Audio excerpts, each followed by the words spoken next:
Sayyidina Muhammad wa ala alihi wa sahbihi ajma'in, amma ba'd. Jemaah salat zuhur yang dimuliakan Allah subhanahu wa ta'ala, alhamdulillah siang hari ini setelah 1 bulan terakhir kita mengaji, kita diizinkan Allah kembali berkumpul dalam keadaan sehat walafiat. Semoga ilmu yang kita pelajari hari ini menjadi ilmu yang bermanfaat. Kalaupun sudah diketahui, minimal memperkuat dan mengingat kembali. Salawat beriring salam terlimpah curahkan kepada Nabi Yuna Muhammad sallallahu alaihi wasallam. Semoga pada waktunya nanti kita akan mendapatkan syafaatnya yaumul qiyamah. Allahumma amin. Sudah beberapa kali kami sampaikan kajian fikih ini dengan keterbatasan waktu yang ada dan jeda yang cukup lama, sebulan sekali, sehingga penjelasan yang kami sampaikan akan bersifat pengantar, ya. Selebihnya akan lebih banyak sesi tanya jawab, ya, langsung ke permasalahan yang mungkin menjadi pertanyaan dalam sholat kita sehari-hari. Baik, hari ini kita akan mulai masuk kepada rukun-rukun sholat. Bulan lalu syarat sahnya sholat, dan bulan lalu sudah kita jelaskan bedanya syarat dengan rukun. Kedua-duanya wajib dilakukan, mesti dilakukan. Jika ditinggalkan satu saja syaratnya atau rukun satu saja ditinggalkan, maka sholatnya tidak sah. Itu persamaan antara syarat sah dengan rukun sholat. Perbedaannya, meski sama-sama wajib dilakukan, bedanya kalau syarat berada di luar ibadah, sedangkan rukun berada di dalam ibadah. Wudu misalnya, wajibkah orang sholat harus punya wudu? Jawabannya wajib. Jika tidak wudu maka batal. Namun pertanyaannya, wudu itu di dalam sholat apa di luar sholat? Di luar. Maka itu diistilahkan syarat, bukan rukun. Maka salah kalau ditanya apa rukunnya sholat, harus wudu, itu salah. Itu syarat, bukan rukun. Berbeda halnya dengan sujud misalnya. Apakah wajib seseorang sujud dalam sholat? Oh iya, wajib sujud. Pertanyaannya, sujud itu berada di dalam sholat atau di luar? Ada di dalam. Maka itu istilahnya rukun, bukan syarat. Ini sudah kita jelaskan pada bulan lalu. Dan kita sudah sampaikan apa saja syarat sahnya sholat, seperti suci, harus suci baik tempatnya, bajunya, ya, baik suci dari najis atau suci dari hadas, menghadap kiblat, menutup aurat, sudah masuk waktu, begitu ya. Itu sudah kita jelaskan semua, itu detil-detilnya di bulan lalu. Hari ini mulai masuk ke dalam rukun-rukun sholat. Beberapa buku, mungkin buku yang pernah Bapak Ibu baca, rukun sholat itu ada 17. Ada sebagian buku 18. Tapi yang saya akan sampaikan di sini adalah yang menyebutkan rukun sholat itu 13. Lalu apakah beda Ustadz antara yang menyatakan 17 dengan yang mengatakan 13? Sebetulnya sama. Baik yang mengatakan 17 rukun sholat ataupun 3, secara substansi, secara intinya itu sama baik. Kok bisa sama Ustadz? Begini. Jadi ada rukun namanya ruku'. Nah, ada tambahan lagi, harus tumakninah dalam ruku'. Jadi ada ruku', ada tumakninah. Ada sujud, ada tumakninah. Tumakninah itu tenang, tidak buru-buru, itu tumakninah. Nah, buku yang menyebutkan rukun sholat itu 17, itu karena memisahkan antara ruku dengan tumak ninah. Artinya ruku dijadikan rukun, tumak ninah rukun lagi. Maka jumlahnya banyak. Tetapi yang mengatakan rukun sholat itu cuma 13, lebih sedikit karena rukun ruku dan tumak ninah dijadikan satu. Redaksinya rukun sholat, ruku yang tumak ninah, jadi satu. Sedangkan yang 17, rukun ke-6 ruku, rukun ke-7 tumak ninah, rukun ke-8 sujud, rukun ke-9 tumak ninah. Jadi tumak ninahnya dipisah-pisah, jadi rukun tersendiri, maka jumlahnya jadi 17.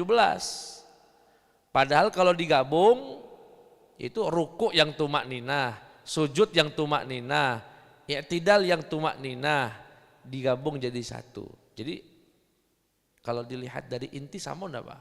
Sama baik. Sama saja. Hanya cara penyebutannya. Baik. Saya mau pakai yang dikit saja 13, jangan banyak-banyak. Nah, 13 rukun ini Bapak Ibu rupanya diklasifikasikan lagi. Ada rukun yang pelaksanaannya dilakukan oleh lisan, artinya bentuknya bacaan. Ada rukun yang bentuknya gerakan. Ada rukun yang tempatnya di hati. Bukan di lisan, bukan di anggota tubuh, tapi di hati. Ada rukun yang tak berbentuk dan tak bertempat. Enggak di tubuh, enggak di lidah, enggak di hati. Nah, nanti kita akan jelaskan itu Pak. Contoh misalnya rukun bacaan, yang rukun sifatnya bacaan. Al-Fatihah, baca tahiyat akhir, baca sholawat, mengucapkan salam, itu kan rukun yang bersifat bacaan. Ada rukun yang sifatnya gerakan, sujud, i'tidal, duduk, nah itu rukun yang sifatnya gerakan. Makanya disebut rukun qauli atau lisani, itu yang bacaan. Rukun fi'li, itu yang gerakan. Rukun qalbi, itu niat. Dan yang terakhir yang saya tadi sebutkan, tidak ada tempat, tidak ada gerakan, itu namanya rukun ma'nawi. Apa itu? Yaitu tertib. Itu melaksanakan rukunnya secara berurutan. Tidak boleh sujud dulu baru ruku, atau ruku dulu baru baca Al-Fatihah, harus urutan. Nah pertanyaannya, urutan atau bahasa Arabnya tertib, itu bentuknya apa Pak? Tidak ada bentuknya. Tempatnya di mana? Nggak ada tempatnya. Tetapi harus diperhatikan. Nah itu namanya rukun tertib. Itu bahasa Arab sebetulnya Pak, tertib. Jadi bahasa Indonesia dilakukan secara tertib. Tertib itu kan berurutan, tidak melangkah-langkah. Oke, memang jam segini ini jamnya agak ngantuk memang Pak. Jadi ya, belum makan siang Jadi jangan yang berat-berat sih Ustaz, yang ringan-ringan baik. Ya sudahlah, rukun pertama niat. Rukun pertama niat. Perhatikan Pak. Ada niat, ada melafalkan niat. Yang rukun yang mana Ustadz? Yang niatnya. Tempatnya di mana? Di hati. Kalau yang lisan itu yang usolli fardho nawaitu saumagodin, yang pakai kalimat, pakai kata-kata, itu bukan niat. Itu namanya lafaz niat. Yang rukun yang mana Ustadz? Yang di hati. Yang di hati. Tempatnya di mana Pak? Di hati. Wajib enggak? Wajib, karena itu rukun. Adapun melafalkan niat, usolli, itu dalam mazhab Imam Syafi'i sunnah saja. Kenapa disunnah? Kalau sebagian kelompok atau sebagian pendapat mengatakan itu bid'ah, enggak boleh pakai usolli. Ya enggak apa-apa, itu kan pendapat, silakan saja. Saya karena majelis ini bermadzhab menggunakan panduan mazhab Syafi'i, saya sebutkan mengucapkan niat usolli fardhu, usolli dan sebagainya, nawaitu, itu hukumnya sunnah karena dimaksudkan untuk membantu hati agar tidak salah niat. Kalau bapak masuk ke masjid langsung Allahu Akbar, niat begitu saja pakai hati, itu sering salah Pak. Sering was-was, jadi salah niat. Kalau salah niat ya salah sholat.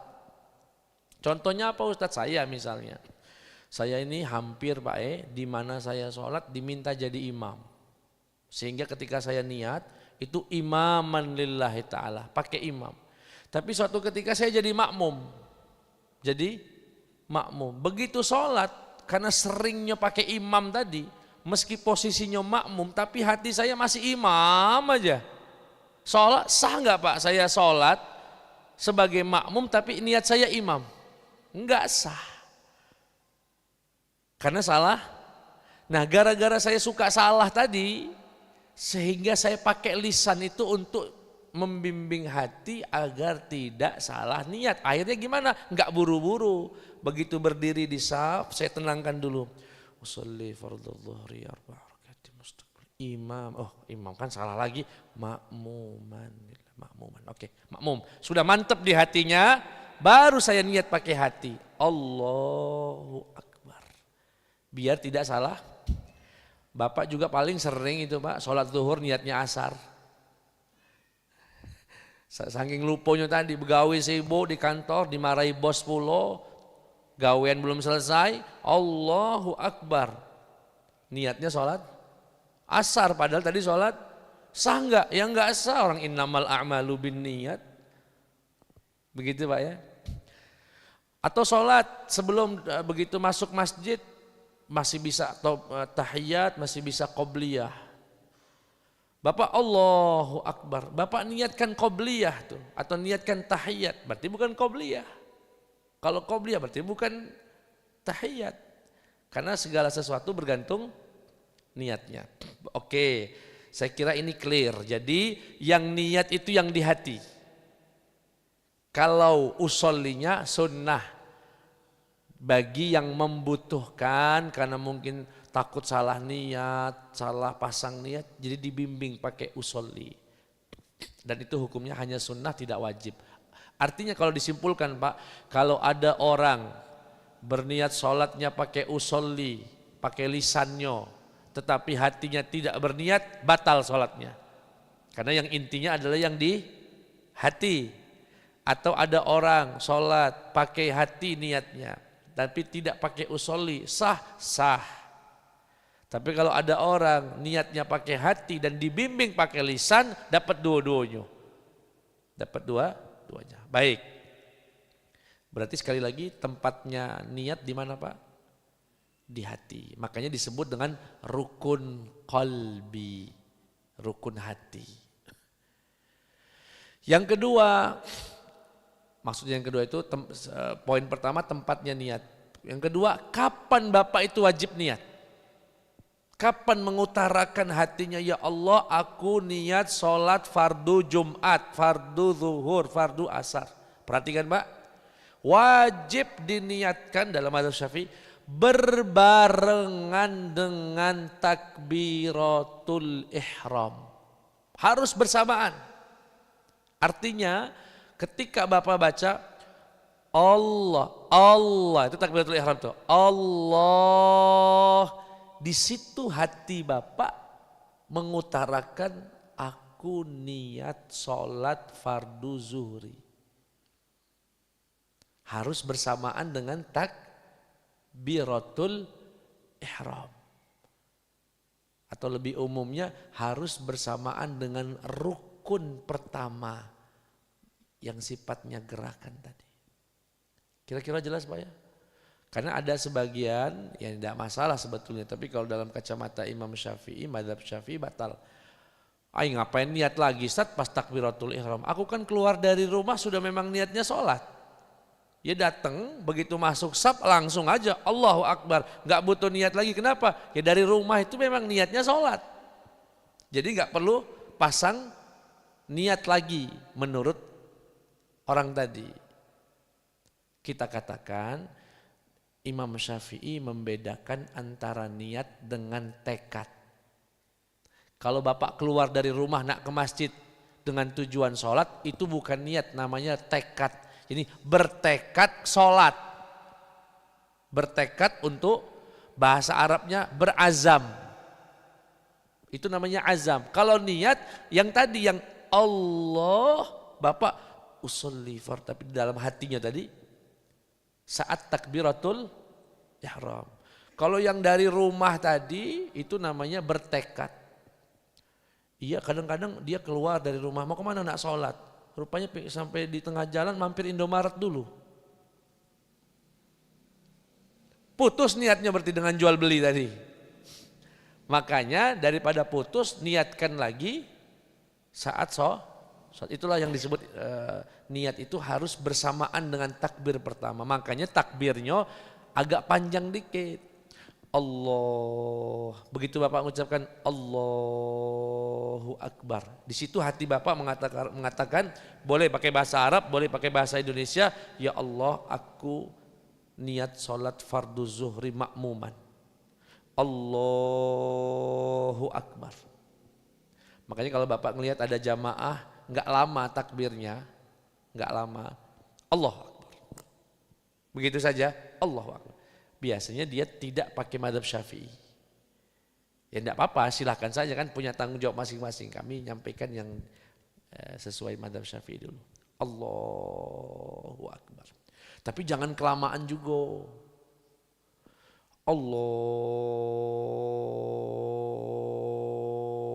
muter-muter tangannya. Allahu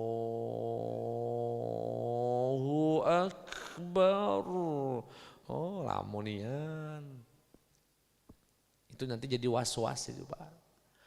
Mending kalau sekali, kadang-kadang sampai 3 kali.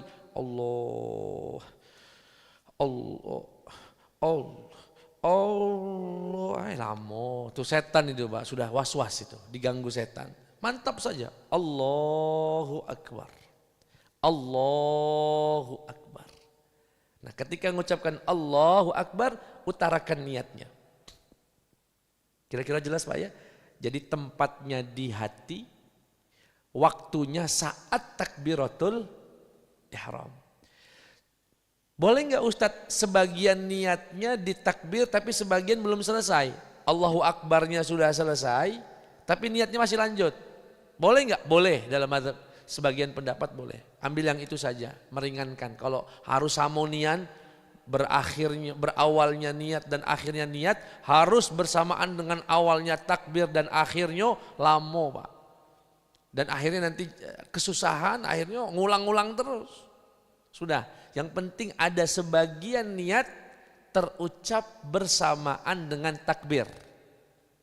Allahu Akbar, meski masih ada makmumannya setelah bar tadi, makmuman lillah itu. Enggak apa-apa. Sisa niatnya itu masih lanjut di hati tadi meski sudah selesai takbirnya. Kira-kira jelas Pak ya? Oke. Dan ini yang paling penting berikutnya Pak. Apa itu? Apa yang wajib keluar dari hati tadi Pak? Kan kalau yang kita hafal saat kita masih kecil dulu Pak, usolli fardhu zuhri arba'a raka'atin mustaqbilal kiblati adaan makmuman lillah. Berapa poin itu Pak? Aku sholat fardu zuhri 4 rakaat menghadap kiblat adaan sebagai makmum untuk Allah Ta'ala. 8 poinnya Pak. Padahal yang wajib cuma 3. Artinya yang tidak boleh kelewatan, yang meski terbesit dalam hati cuma 3. Cuma berapa Pak? Apa itu? Aku sholat. Jadi sholatnya, Bapak ini nak ngapain? Nak senam apa nak sholat? Sholat, berarti sholatnya. Jadi Allah, aku sholat. Aku niat sholat. Itu cukup 1. Kedua, nama sholatnya. Sholat zuhur, apa asar, apa maghrib, apa istikharah, apa hajat, apa tahajud, apa. Jadi kegiatannya apa? Sholat. Nama kegiatannya apa? Sholat apa? Zuhur. Hukumnya.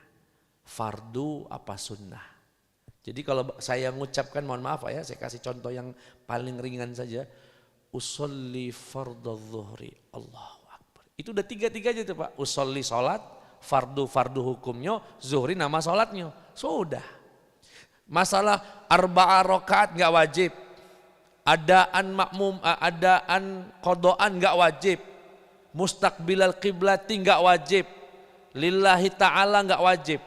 Yang wajib cuma 3.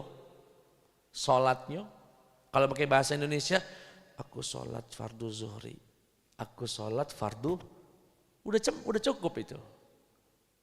Kira-kira jelas Pak? 3. Sholatnya, nama sholatnya, hukum sholatnya. Plus 1 lagi kalau dia makmum. Kalau dia berjamaah, maka wajib menyebutkan makmuman. Kalau mustaqbilal qiblahnya enggak wajib. Arba'a rakaat, salasa rakaat, rakaatain enggak wajib. Lillahi ta'alanya enggak wajib. Hanya sholatnya, nama sholatnya, hukum sholatnya, dan makmuman. Wajib untuk makmum. Kalau imam enggak wajib Pak. Imam itu enggak wajib niat imaman lillah. Saya sholat tadi misalnya, andaikan saya hanya mengatakan aku sholat fardu zuhri, Allahu Akbar, sah sholat makmumnya. Karena imam enggak harus mengucapkan imam. Kenapa Ustaz enggak harus? Begini, Bapak lagi sholat sendirian, tahu-tahu ditepuk orang, mendadak jadi imam kan Pak? Di awal tadi Bapak niat imam enggak Pak? Enggak. Apakah harus merubah niat misalnya? Sudah, enggak apa-apa.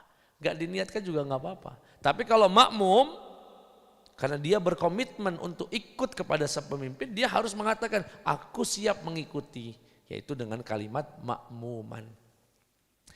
Contoh prakteknya, saya praktekkan Pak ya, saya sholat sendiri dulu nih, sholat misalnya asar, Allah, begitu Bapak mengucapkan Allah, begitu hati Bapak berbunyi, mengutarakan, ya, pakai bahasa Arab misalnya usolli fardal asri.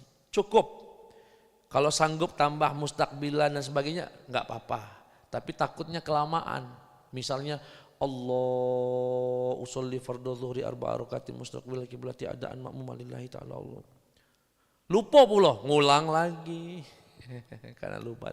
Jadi cukup usolli fardal zuhri Allah. Allah harus bersamaan Pak ya. Allah, atau kalau kayak bahasa Indonesia, Allah, ya Allah aku sholat fardu zuhri. Kalau makmum, makmumanillah, Allahu Akbar, sah sholatnya, benar cara niatnya. Jadi ada 3 poinnya Pak ya yang harus dipelajari hari ini. Yang pertama, rukun yang pertama adalah nih, tempatnya di mana Pak? Hati. Lisan sunnah, lidah ucapan sunnah. Kedua, diutarakannya bersamaan dengan takbiratul ihram. Bersamaan ini boleh sepenuhnya sama, boleh sebagiannya ada di takbir, sebagiannya di sisanya, gitu ya. Dan yang ketiga poinnya, yang harus diutarakan dalam niat, dalam sholat, dalam niat itu kegiatannya, sholatnya, kemudian nama sholatnya, hukum sholatnya. Kegiatan, nama, hukum. Plus status makmum kalau dia seorang makmum dalam berjamaah. Saya kira itu hari ini yang bisa saya sampaikan. 1 poin Pak, niat, monggo diperbaiki. Mungkin sempat ada yang salah, mungkin ada yang ragu. Dan jika ada yang mau ditanyakan tentang ini, dipersilahkan. Monggo.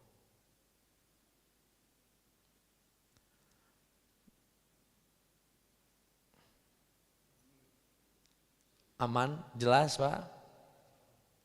Insya, Kadek yang tanya Kadek.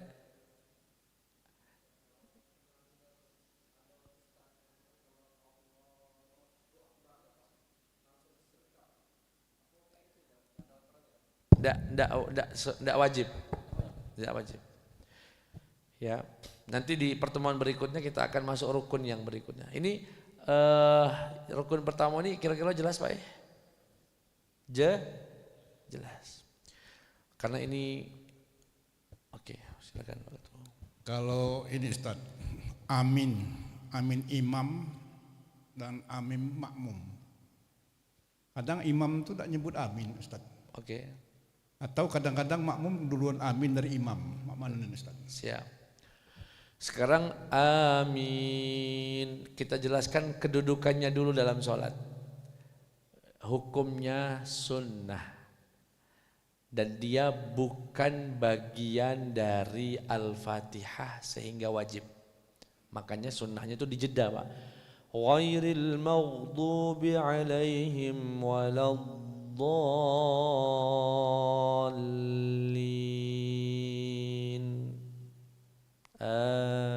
Kenapa dijeda? Agar tidak dianggap amin itu bagian dari Al-Fatihah. Dia terpisah. Yang rukunnya kan Al-Fatihahnya, aminnya sunnah. Dapat pahala. Nah, sekarang bagaimana cara pengucapannya dalam sholat berjamaah? Sunnahnya imam dan makmum bersamaan. Ndak imam dului makmum, ndak makmum dului imam, atau makmum yang mengucapkan amin, imamnya tidak, atau imam yang mengucapkan amin, makmumnya yang tidak. Diucapkan bersamaan antara imam dengan makmum pada sholat jahar ya, bukan sholat zuhur asar, sholat jahar, sholat maghrib, isya dan subuh. Makanya jeda itu selain hikmahnya menyebutkan amin itu bukan Al-Fatihah, salah satu hikmahnya agar memberi ancar-ancar, apa namanya, ancang-ancang, agar imam sama makmum pacak bersamaan. Dan ini berdasarkan sabda Nabi Muhammad SAW, man wafaqa ta'minuhu ta'minal malaikati ghafarallahu ma taqaddama min dzambihi au kama qala, barang siapa yang amin makmum bisa bersamaan dengan aminnya malaikah yang diwakilkan oleh imam bersamaan awal dan akhirnya, Allah akan ampuni dosa yang telah lalu. Dan ini Pak, hadis ini yang bikin orang Yahudi marah iri sama orang Muslim. Kenapa? Kata orang Yahudi, alangkah enaknya jadi orang Muslim, amin baik gugurkan dosa. Iri dia Pak. Syariat Nabi Muhammad ini saking indahnya dan sangat pemurahnya Allah. Bapak cuma mengucapkan amin dan bisa sama dengan imam, Allah ampunkan dosa yang telah lalu. Kata orang Yahudi, alangkah enaknya jadi orang Muslim, amin baik gugurkan dosa. Pengen aku masuk orang Islam itu, tapi tidak galak. Itu orang Yahudi tadi. Jadi cara mengucapkannya yang bagus ya. Sebetulnya di kita ini sudah bagus lah ya. Waladdallin.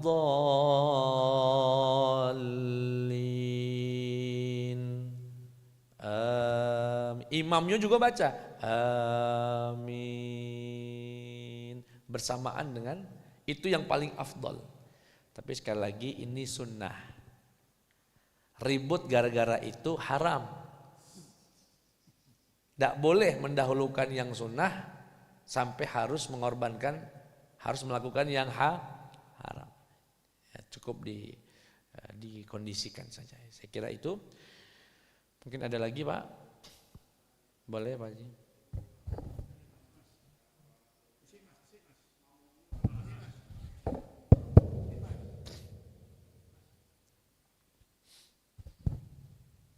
Assalamualaikum warahmatullahi wabarakatuh. Waalaikumsalam. Mau tanya Ustadz, sewaktu imam habis membaca waladhdallin, apakah makmum wajib membaca Al-Fatihah kembali? Oke. Waladdallin. Amin. Imam berhenti sebentar untuk memberikan kesempatan makmum membaca Al-Fatihah. Nah, pertanyaannya, wajibkah makmum membaca Al-Fatihah? Dalam mazhab Imam Syafi'i wajib. Berdasarkan sabda Nabi, la salata illa bi Fatihatil Kitab.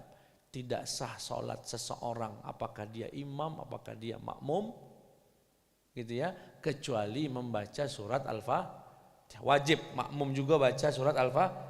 Tapi Ustadz, bagaimana dengan hadis Nabi yang mengatakan bacaan imam itu mewakili bacaan makmum? Karena imam menjadi penjaminnya. Bagaimana dengan hadis itu? Kita jawab, namanya mewakili Itu kalau yang aslinya tidak datang. Wakil wali kota itu Pak baru berfungsi kalau wali kotanya berhalangan. Sekarang nih wakil presiden katanya berapa hari itu, 14 hari apa. Baru berfungsi kalau, maksudnya gimana Ustadz? Imam itu mewakili bacaan saya sebagai makmum, kita sebagai makmum, kalau kita tidak sempat lagi. Bapak datang jamaah, baru Allahu Akbar, imamnya ruku.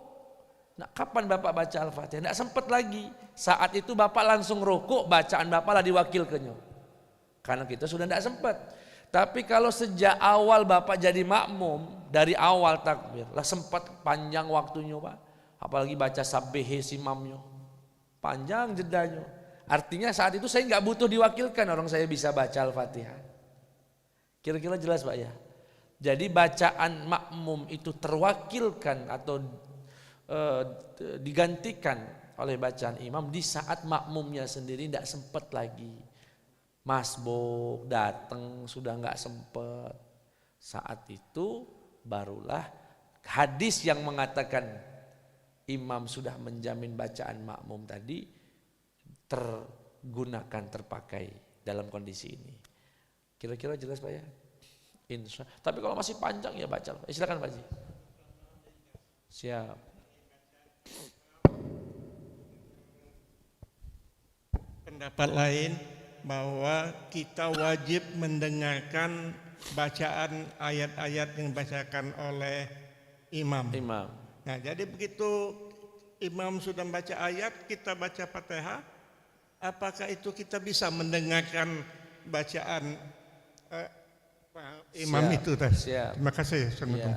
Nah, ini pertanyaan yang sangat bagus dan ini menjadi alasan sebagian mazhab mengatakan dengar kebaik makmum itu. Karena imam sudah baca Quran. Karena Al-Quran yang mengatakan wa idza quri'al Qur'anu fastami'u lah. Kalau dibacakan Quran maka dengarkanlah. Begitu Pak ya? Pertanyaannya. Nah, ini yang sebetulnya perlu disampaikan. Apa hukum mendengarkan bacaan Quran? Selama ini kan mohon maaf ya, mungkin latah atau tidak sadar, sering bahkan sebagian penceramah mengatakan kalau Quran dibaca itu wajib didengar gitu. Padahal mayoritas ulama jumhur, nanti kalau Bapak baca tafsirnya, hukum mendengarkan bacaan Quran sunnah, tidak wajib. Kalau wajib Pak, ada orang lagi baca Yasin, Bapak nggak usah baca Yasin juga, dengar kebaik. Kita melok baca enggak Pak kalau lagi tahlilan gitu ya, ada yang baca Yasin ketuanya tadi. Bapak ikut baca atau ikut dengar kebaik? Baca juga. Karena memang mendengarkan bacaan orang itu tidak hukumnya sunnah. Nah, dari sinilah Imam Syafi'i mengatakan ketika membaca Al-Fatihah hukumnya rukun dan itu wajib, dan mendengarkan bacaan itu sunnah, maka yang wajib didahulukan dari yang sunnah. Maka dari itu gimana Ustadz? Imam kalau sudah baca surat dan kita masih baca Al-Fatihah, lanjutkan baca Al-Fatihahnya meski tidak konsentrasi mendengarkan bacaan, karena tidak wajib. Kira-kira jelas Pak ya? Makanya lagi kalau memang imamnya ngerti, sebetulnya dia memberi jeda. Waladdallin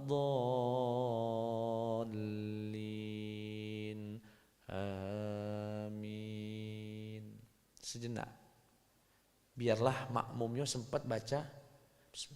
Tapi makmum yang juga harus bijaksana, ngerti bacanya, jangan lambat, jangan bismillah. Ya tidak selesai imamnya nak mulai. Apalagi udah tahu ini imam kita kan sering sholat di belakang dia. Kita ngerti kebiasaannya. Ini imam kita ini Valentino Rossi yang siko nih. Cepat maksudnya. Ya sudah, Bapak sebagai makmum nyesuai ke Alhamdulillah rabbil alamin arrahmanir rahim maliki yaumiddin. Jangan bismillah. Baru bismillah lah imamnya. Baca sabbih selesai imamnya. Belum selesai Al-Fatihah dia. Nah, itu juga salah. Jadi kalau bisa saling bijaksana, saling memberikan kesempatan. Itu Pak Haji ya. Jadi mendengarkan Quran itu tidak wajib. Kalau wajib Pak, Bapak lagi tidur, masjid nyetelkan radio, Quran. Tegak Bapak dengarkannya. Tidak boleh Bapak tidur lagi. Untungnya tidak wajib. Kalau wajib, bangunnya itu bukan pas azan, tapi pas masjid bunyikan Al-Quran. Untungnya tidak wajib. Jadi tidak dosa kalau Bapak lanjut tidur, tidak dengarkan Quran tadi. Kira-kira jelas Pak ya? Jadi itu hukumnya jumhur, dan itu disebutkan oleh Imam Nawawi, zahaba jumhurul ulama ala anna al-istima' ila al-Qur'ani mustahabbun, bahwasanya mendengarkan bacaan Quran hukumnya sunnah, bukan wajib. Cak nyala megang satu dan boleh ya. Kejadiannya malam Jumat kemarin, saya sendiri masbuk, yang satu temannya saya di sebelah saya itu kayak mau parik. Besoknya hari Jumat saya tanya, sholat sesudah makan-makan di situ hari Jumat itu saya tanya, kenapa gerak Anda tidak berbarengan dengan imam? Katanya bacaan imam salah, tapi gerak-gerik dia melaksanakan sholat itu ya berdasarkan ayat-ayat yang dia baca, jadi banyak terlambat. Sedangkan saya kan masbuk, saya bingung lah ini yang ini. Nah jawabannya karena bacaan imam salah. Dan bagaimana kita menyikapi tindakan kita kalau sholat mufarik itu tadi. Assalamualaikum warahmatullahi wabarakatuh. Sholat mufarik dengan alasan, mufarik itu artinya dia sholat sebagai makmum. Setelah didengar bacaan imamnya ini salah, salahnya fatal. Akhirnya dia meniatkan di hatinya, aku lepas, berpisah dari jamaah. Akhirnya sholat menyelesaikan sendiri. Boleh nggak Ustadz? Boleh, dengan syarat. Ya.